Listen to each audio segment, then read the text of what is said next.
Joining me now is Norman Roule. He's the former senior operations manager with the CIA. He also served as U.S. National Intelligence Manager for Iran at the DNI. He's now a senior advisor at the Center for Strategic and International Studies. Great to have you here. So we're going to get to the assessment of the damage in just a moment, but Iran announced late this afternoon that it has no plans to resume nuclear talks with the United States. Are they bluffing, or do you think they mean that?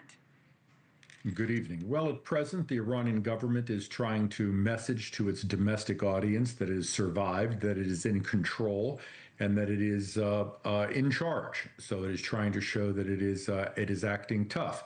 But at the same time, its air defenses don't exist. It has no capacity to respond in a strategic way against its adversaries, and it needs to move onward. So there will be a period of time where the dust needs to settle diplomatically, and Iran will then need to start working through this process again. But this is just an interregnum period. What do you make of that video address today from the Ayatollah in which he engaged in some serious spinning? This is the first time he's appeared in weeks. He looked frail in the video. He is 86, and he's been hiding in a bunker. What is your sense, or do we have any idea what his grip on power actually is now? Well, he is 86. He is in poor health. He's been in poor health for a number of years.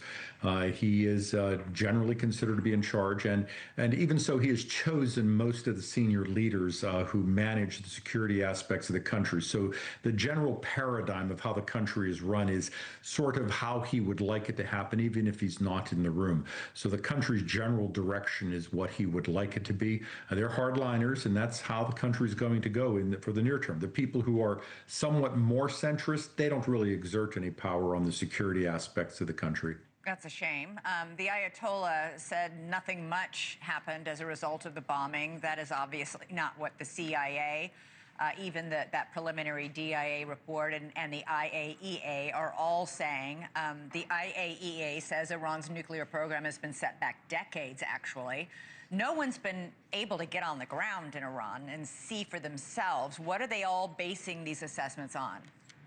Well, it's actually more than that. So there is a massive amount of commercial imagery. So your viewers can simply go online and look at the vast amount of commercial imagery the world can now see. And they can see that Iran's plutonium reactor at Iraq has been destroyed. The heavy water facility nearby is heavily damaged. Fordow, I am confident, has been devastated. It is probably completely destroyed. Natanz has lost its pilot fuel enrichment facilities. That's 1,700 centrifuge is gone there. Its power plant is gone. The conversion facility that Iran would have used to transform uranium into metal for a weapon is gone. The facility that builds centrifuges in Iran has been destroyed. I mean, this is imagery. You don't need an intelligence assessment or the CIA. Literally, your viewers can look at this online and see that the U.S. and Israeli strikes have devastated Iran's nuclear program. It can be reconstituted, but the Supreme Leader's comments are simply a fabrication. They're simply a lie. You're an expert. How long would it take them to reconstitute it, in your opinion? I'll give you the response that every policymaker, every president I've spoken to has received, and they hate. It depends. Because it depends on how fast they want to go, how covertly they want to work, what type of weapon they want to build, and how they want to deliver it. So there are many routes they could choose to go, and that really dictates the timeline. But at the very least, we're talking many, many, many months, if not years. And if they believe we will strike back, if we catch them rebuilding, the actual answer might be never. Yeah, so there's been lots of focus, obviously, on this 880 pounds of uranium that the IAEA says is missing. The White House said today that they were watching Fordow very, very carefully, and that there was no indication that it was moved. Republican Senator Lindsey Graham said after his intelligence briefing, quote, "I don't know where it is." The Iranians reportedly told inspectors they were taking protective measures. Can we tell from those satellite images of those trucks outside Fordow, lined up outside Fordow right before the bombing, what they were actually doing? Well, let's unpack this. First, we don't actually know if any high-enriched uranium was moved. We know that there is a report that was in the U.S. media by two unnamed Israeli officials that stated that this was moved. We've seen trucks outside of the Fordow facility. These trucks could have been delivering material to be put in the facility because the Iranians may have thought the facility would have been impervious. If, however, they were carrying material from the facility, that was one of the most closely observed locations on the planet at that time. We would know where they went, right? I mean, you would think that the U.S. and other intelligence services would have a pretty good idea. But there's one more aspect to this. If there were a secret facility holding enriched uranium, you would think someone would be complaining loudly about this in the world. I'm not saying it doesn't exist. I'm just saying I find it unusual that this extraordinary, dangerous facility is something that the United States, Israelis, and other people are not screaming about. Right. But we do have to get the IAEA in there to look for this material and to put it under surveillance to make sure nothing is happening to turn it into a weapon, as well as Iran's centrifuge parts and any undamaged centrifuges. Right, and for the cynics out there, the Israelis, if they know that there's something going on, are not going to sit by quietly and play along. They're going to be saying, we need to go in there and hit that. Very quickly, I want to ask you about this ceasefire that is still holding between Iran and Israel. Our Brian Enton has an exclusive interview with one of the advisors to the Prime Minister of Qatar. Listen. How confident are you that this ceasefire between Iran and Israel will hold at this point? No, Brian, any ceasefire anywhere in the world is going to be characterized as fragile, right? But we have great confidence in President Trump's push for this to happen. We have seen on the ground what the resolve of President Trump did when it comes to escalation, when it comes to even breaking this ceasefire. And we do believe that through his leadership and the work that Qatar has been doing in mediating between both parties, we will maintain this ceasefire. So he's confident that the ceasefire can be maintained. Are you? I think we've heard some wise counsel. We've seen the Qataris have played a very positive role. The President of the United States has done his best with each side to say each side needs to maintain the ceasefire. Ceasefires tend to be ragged. There tend to be violations on each side, but the President has exerted his influence to say, let's not have a major war breakout. Let's try to move this to diplomacy because we have to break Iran's capacity to politically desire to rebuild its program. And that won't be done militarily. That will have to be done through a diplomatic agreement. All right, Norman Roule, always really great to have your expertise. Thanks for joining us. You're welcome. All right, let's get reaction now from our political panel. Geraldo Rivera is a NewsNation correspondent-at-large, and Mick Mulvaney is the former chief of staff to President Trump and a NewsNation political contributor. Always great to have both of you gentlemen here. Mick, the senators finally got their classified briefing this afternoon on Iran and on Operation Midnight Hammer, and while there was the predictable partisan spin, most senators from both sides say that while Iran's nuclear program was definitely damaged, not even the president's closest allies would say they're completely out of the hunt. Norman Roule agrees that they can reconstitute. It's just a matter of their will to do so and how long it takes them. Yeah, Elizabeth, and I'll say the same thing I've been saying the last couple of days. It doesn't really make any difference. The Iranians are now coming at some point to the negotiating table. There's a peace deal in place. So, a ceasefire. So either they're going to come together and talk about a permanent peace deal, at which time the Iranian nuclear issue will be raised, or the ceasefire will fail and the Israelis and maybe the Americans will start bombing again. Either way, the Iranians are out of the nuclear bomb business for the foreseeable future. That's the one thing that Donald Trump wanted here. It's the one thing he got. He wasn't interested in regime change. He hinted at it. He's certainly not interested in putting American troops on the ground in the Mideast. He was absolutely interested, and this goes back 10 years, that Iran not have a nuclear program, and they've succeeded at that. I think everyone's getting caught up in the day-to-day details and is missing the big picture here, which is this program is ended. Yeah, I think he's been saying that longer for 10 years, Mick. I think even longer. Yeah. Geraldo, I was watching these senators all come out of their classified briefing on this bombing of Iran.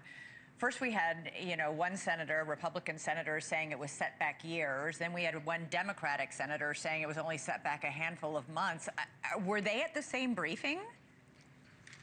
I think that was the most depressing aspect of the briefing, and watching our government at work, how partisan it is, graphically displayed as you report, Elizabeth. Just it really bugs the hell out of me. I want to say very unequivocally, after reviewing all the evidence that I have seen all day long and over these past few days, there's no doubt in my mind but that the armed forces of the United States, under the command of President Donald J. Trump, struck a mighty blow against the principal state sponsor of terrorism in the Middle East. Not a single American life was lost. I think it is a triumph.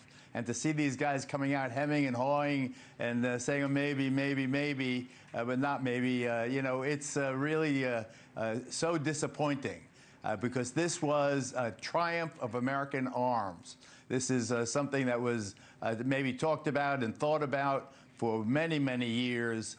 The mullahs have been hit now in a way they have not since 1979, and I appreciate it. I think that it has changed the trajectory, if I can use that in a non-missile context, changed the trajectory of politics in the Middle East. I think that it was something I think Pete, the graphic you have there, our former colleague, my former colleague Pete Hegseth, historically successful, is, I believe, history will look back on this as a pivotal turning point. And the only question, the big open question, is the 880 pounds of enriched uranium. I don't know what you do with uranium outside of the centrifuges and all that. Do you ride around with it? I mean, can't people with radiation detectors, Geiger counters, can't they see it? Or, you know, won't it tick when they come running through a town near you? I don't think you just stash it in your wardrobe closet, but it's, we're going to be talking to a uranium expert from the IAEA in our next block, so you are prescient in bringing that up. Mick, I wanted to ask you about that morning briefing from Secretary of Defense Pete Hegseth and Chairman of the Joint Chiefs of Staff, General Kane. General Kane gave a very detailed rundown on Operation Midnight Hammer, specific details on the crew of men and women who pulled this off flawlessly. They ranged in age from 21 to 28, which sounds impossibly young to me. He described this as a mission 15 years in the making, but it was notable. He really refused to comment on damage assessments, which has become so highly politicized, saying it was up to the intelligence agencies to figure that out. He is deftly sidestepping the entire controversy. Yeah, but that's fine. That's what you would want and expect from the military. The military did a job. They did a mission. And when he says, "Look, it's up to the IC, the intelligence community, to tell us, you know, what's happening," that's right. Things are working properly. I know there's a lot of critics of Pete Hegseth out there. I watched this thing this morning. In fact, I didn't watch it. I read the text after it was finished, and I thought it was one of the best, most down-to-earth sort of defenses of American abilities and military capabilities that I've read in a long time. It was just a sort of a positive message about our military capabilities. Look, we don't like to use the military. I don't think anybody really does. Well, there's a couple people in this town, but not many. But when we do, we want to know they're the very best in the world. And I think what you saw in the last several days is exactly that. The system seems to be working. Despite all the criticism, this mission seems to have gone well. It accomplished its mission. And I think Geraldo's right. I think history will look back on this as the biggest turning point in the Middle East since the 1979 revolution. I don't know where it goes from here. Nobody does. But we certainly had a fork in the road that we didn't think would exist just a week ago. Geraldo, you did point out on social media, maybe Mick, reading a transcript is different from watching it. I watched it. Defense Secretary Hegseth was extraordinarily defensive this morning, as you pointed out on social media, quote, chastising the Pentagon press corps, and even at one point personally criticizing his own former colleague at Fox News. Watch this. Are you certain none of that highly enriched uranium was moved? Of course, we're watching every single aspect, but Jennifer, you've been about the worst, the one who misrepresents the most intentionally what the president says. Jennifer Griffin of Fox News, who is a really, very respected that to me reporter. Is really hard. It's heartbreaking to watch that. Jane Griffin is the best reporter in that building. She's fair, she's thorough, she's competent, she's reasonable, she's fair and balanced, as old Roger Ailes used to say. You know, and for Pete, her former colleague, to go after her that way, it really indicates a sense of insecurity that I want Pete to calm down. He's got to calm down. He's doing a fine job. I mean, the troops like him, apparently. And now he's just got to settle down, not to be so defensive. You know, learn when to win. Learn when to, you know, have a victory lap. And it's not always war and knives and we're going to sue you and put you in jail for leaking. Reporters do what reporters do. I understand the sensitive nature of various aspects of it. That seemed a pretty general, the initial preliminary report. And I thought that there was way too much parsing of words by reporters after, well, it doesn't say obliterated, therefore it must really suck. Right. You know, I think it's, it was too bad. But I mean, anyway, Jen's the best.